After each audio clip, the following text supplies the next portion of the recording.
Hi, I'm Matt with Pinecar.com and welcome back to our 4-part series on Design for Speed. Now today in part 3 we're going to be reducing the friction on our wheels, but if you haven't seen part 1 or part 2, definitely take the time to go back and check out those videos. We gave you some great pointers on picking out body styles and weights. Part 2 we reduced all the friction on our axles and gained quite a bit of speed. And then at the end of each one of those videos we went ahead and ran the car so you can keep track of the increments of speed that we're picking up by applying these steps, and we'll do the same thing today. Now we're going to turn our focus on reducing the friction on these wheels, and we're going to get our little help from our Pinecar micro polishing system along with the diamond finishing kit provided by Pinecar. We used these kits in our prior video on our axles. We have a lot of leftover products that's going to really help us get this job done properly.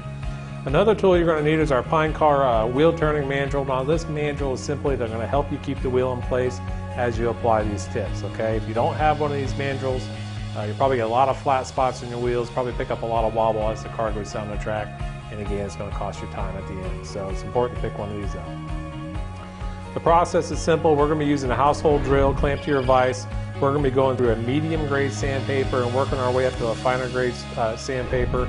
You just simply want to remove all the imperfections on the wheel. We'll start with the outside of the wheel or the actual tread of the wheel, and then we'll turn our focus to the inside of the wheel. And the reason that's important, if your car is going down the center and using that center guide to keep it straight, you don't want friction building up in that area. So it's important to get this all smoothed out as well.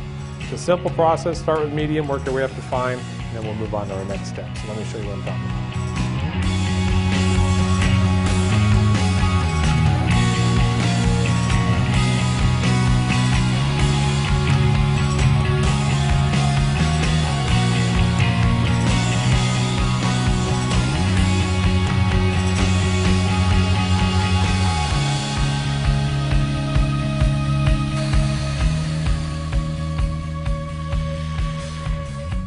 Alright, I like the feel of the side of that wheel. Feels real good. I ended up with 1,000 grit sandpaper. I think that's probably about as smooth as I can possibly get it. Now the next step is going to be to go ahead and take this off the wheel mandrel.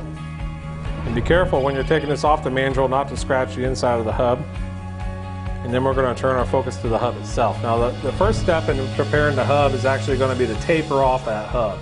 Now what I mean by that, this wheel itself is going to ride against the side of the car body, and we're going to remove some of that material to reduce that contact or that friction area. Okay, I'm going to do that by grabbing the file out of the micro polishing system, and I'm just going to simply take away some of that material and get a nice smoothed over tapered hub. Alright, take your time on this. Again, you don't want to be scratching up the exterior of the wheel that you just got done sanding. Just take your time and do all 4 of them, and get them as smooth as you possibly can. Once I'm done with the actual filing part of it and removing some of the heavier plastic, I'm going to go back over with 600 up to 1,000 grit sandpaper and really get it smoothed off. We want that area to be very smooth.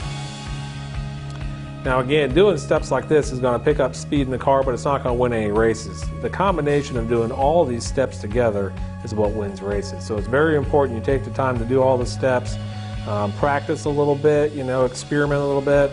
But doing all these in conjunction with each other, I think you're going to have a winning car, so definitely don't skip anything. Alright, the next step we're going to be grab a 400 grit sandpaper, and then from there we'll go to a 600 grit sandpaper, and then finally complete it with 1,000 grit sandpaper as we did with the exterior of the wheel, just so we have a nice smooth finish in that area. Alright, I'm pleased with that, so we're going to go ahead and move forward. Let me show you in comparison to a stock wheel.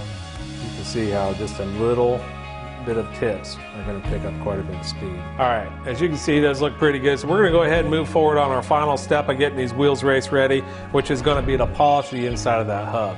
Now we spent a lot of time on our previous video getting our axles all dialed in, so it'd be a shame to put them into a scratched hub. So we're going to take the time to smooth them all out. Now using our diamond finishing kit, we have the diamond finishing compound, which we used on the axles, is going to work perfectly for smoothing off the inside of them hubs. Inside that kit also came with these polishing brushes that'll work perfectly in our chuck here. So chuck those up and leave about 1 inch of that hanging out, and then add on a little bit of the diamond compound. And you just want to simply smooth that in with your fingertips, kind of give it a head start, and then we'll go ahead and put the wheel on there before we start to drill. That way we don't have to worry about the end of that poking on the wheel itself and scratching it up. So go ahead and slide that on. Start to drill at the same time.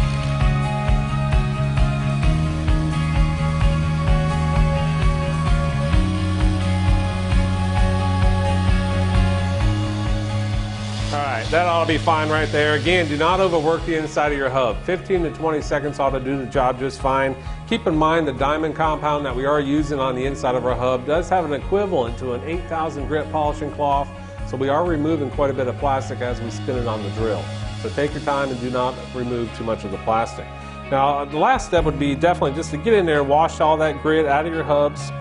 Use the cloth provided with the kit, warm soapy water, finish it off with fresh water, and then test your wheels, all right? Put it on one of the axles that we've completed and see if it spins out all right. You definitely want to make sure you're getting rid of all the wobbles and everything off that wheel. I'm going to show you right here on this test block compared to some of our stock wheels and how this wheel is going to roll out. All right, in comparison here's one of our stock wheels. As you can see, it's got a lot of wobble, a lot of tuning to go, and then here's the wheel we just completed. It just rolls beautiful. So that's going to equate to a ton of time on the track. And speaking of, let's go ahead and get the car put back together, take it up to the track and run it for our third time and see what type of speed we can pick up. We'll see you there. Okay, we're back up here at the Pine Car Test Track. Once again, we're going to run our car for the third time after working on the wheels. So hopefully we'll pick up quite a bit of time here. Let's see what happens.